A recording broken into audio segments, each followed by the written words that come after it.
Inside the glass towers of Makati and BGC, a specific mindset still dominates the boardroom. It views sustainability as a secondary concern, a luxury reserved for global giants with massive PR budgets and cash to burn. When green initiatives are proposed, the conversation usually hits a wall. Executives look at the implementation costs and ask, can we afford to do this? That logic assumes that doing nothing is free. In reality, building a sustainability system has a price, but the cost of ignorance is significantly higher. Take a look at the actual math of non-compliance. On one side, you have the baseline cost of a proper system. On the other, the immediate impact of a single DENR fine, an expense that can paralyze a factory and wipe out an entire quarter's profit in days. The liabilities continue to stack. Major international partners now require environmental audits as a condition of entry.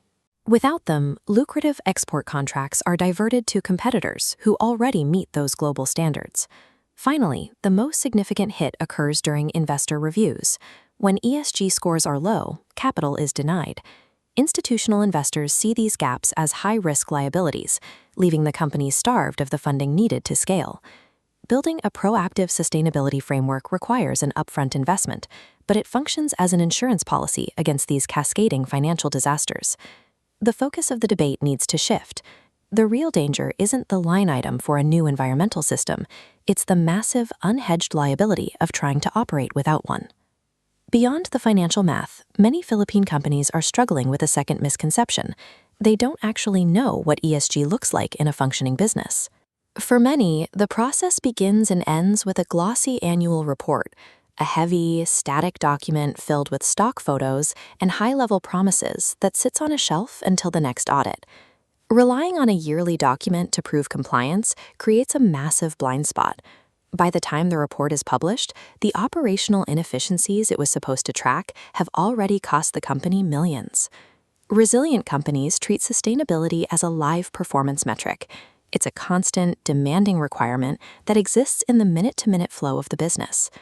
This means checking the environmental footprint of every supplier in the chain and monitoring energy spikes on the factory floor in real time. It moves the responsibility from the PR department to the floor managers. When integrated correctly, these standards become the primary logic governing the company's daily movements, turning environmental data into a tool for refining performance. Perhaps the most precarious assumption is that strict environmental oversight is a future problem, something that will only matter when the Philippines reaches a higher stage of development. In reality, the regulatory framework in the Philippines has already evolved far beyond the internal policies of most domestic firms.